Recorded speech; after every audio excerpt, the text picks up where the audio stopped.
Hi friends, good morning. இன்றைக்கி நம்ம உடச்சி ஊற்றிய முட்டை குழம்பு எப்படி ஈஸியாக செய்யலாம்னு சொல்கிறேன். அதுக்கு தேவையான பொருள் என்னென்னு சொல்கிறேன் பாருங்கள். வெங்காயம், சின்ன வெங்காயம் ஒரு 150 கிராமு. இது வந்து 10 சின்ன வெங்காயமும் ஒரு 7-8 பல் பூண்டு இடித்து வச்சுருக்கிறேன். சின்ன உரலை போட்டு இடித்து வச்சுருக்கிறேன். கொத்தமல்லி தழை, கருவேப்பிலை, இது வந்து சோம்பு கொஞ்சம், ஒரு 7-8 மிளகு, பட்டை, கிராம்பு, கொஞ்சம் சீரகம், தக்காளி பழம் அரைச்சி வச்சுருக்கிறோம். இது வந்து தேங்காயும் சோம்பும் போட்டு கொஞ்சம் அரைச்சி வச்சுருக்குது. இது வந்து முட்டை வந்து கழுவி வச்சுருக்குது. 6 முட்டை வந்து கழுவி வச்சுருக்குது. அது இப்போ எப்படி செய்யலாம்னு சொல்லி பார்க்கலாம் வாங்க. இப்போ சட்டி காஞ்சிச்சு. எண்ணெய் ஒரு 6 ஸ்பூன் 7 ஸ்பூன் ஊற்றிக்கலாம்.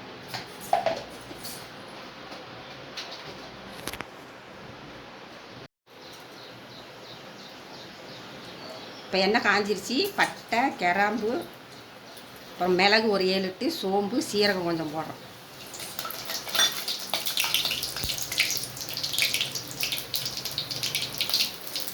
இப்போ பொரிஞ்சிருச்சு. இப்போ வந்து சின்ன வெங்காயம்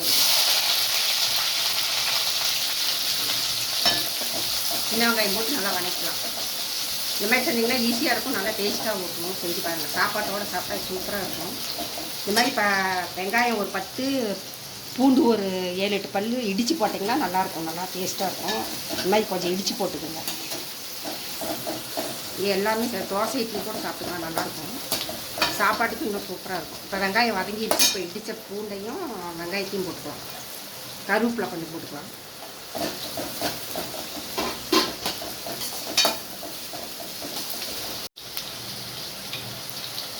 இஞ்சி பூண்டு ஒரு ஸ்பூன் போட்டுக்கலாம்.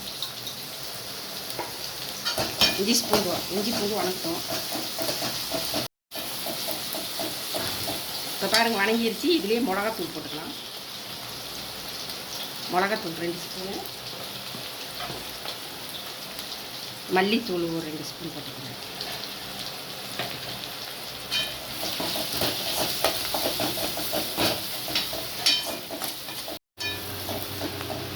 இப்போ வணங்கிடுச்சு. இப்போ அரைச்சி வச்ச தக்காளி 3 தக்காளி நல்லா அரைச்சி வச்சுருக்கோம். அதை வந்து இதில் ஊற்றுவோம்.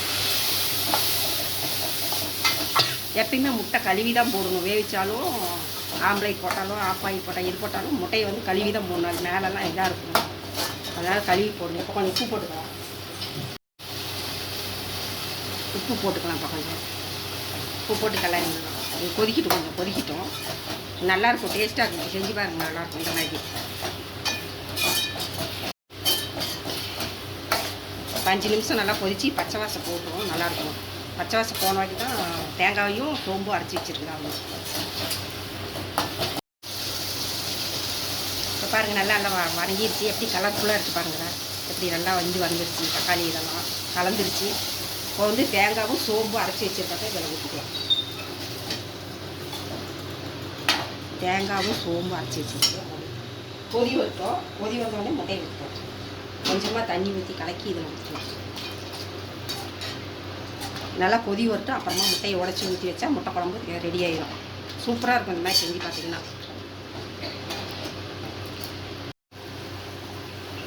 மஞ்சத்தூள் முன்ன போட மறந்துட்டே மஞ்சத்தூள் போட்டு கொதிச்சிருச்சு. நல்லா கொதிச்சிருச்சு. இப்போ வந்து முட்டையை உடச்சி ஊற்றிக்கலாம்.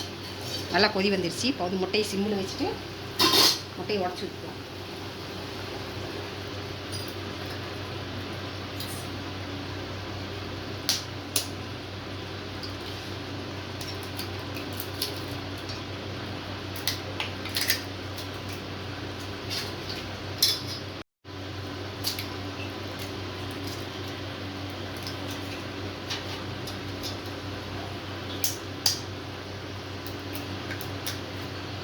ஆறு முட்டை ஊற்றுறேன்.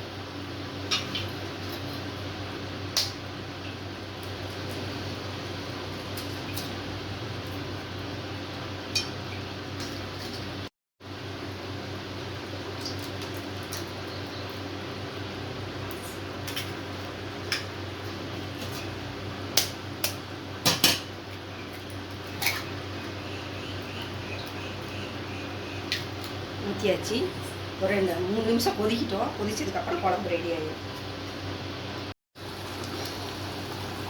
ரெடி ஆயிடுச்சு குழம்பு. சூப்பரான முட்டை குழம்பு ரெடி ஆயிடுச்சு. உடச்சி ஊற்றுங்க பாருங்கள் முட்டை எப்படி இருக்குதுன்னு. இந்த மாதிரி நீங்களும் செஞ்சு பாருங்கள். கொத்தமல்லி தழை கொஞ்சம் போட்டுக்கலாம். வச்சு சாப்பிட்டு பார்த்துட்டு எப்படி இருக்குதுன்னு சொல்லி எங்களுக்கு கமெண்ட் பண்ணுங்கள், சப்ஸ்கிரைப் பண்ணுங்கள், லைக் பண்ணுங்கள். சூப்பராக ரெடி ஆகிடுச்சு பாருங்கள். இந்த மாதிரி செஞ்சு பாருங்கள்.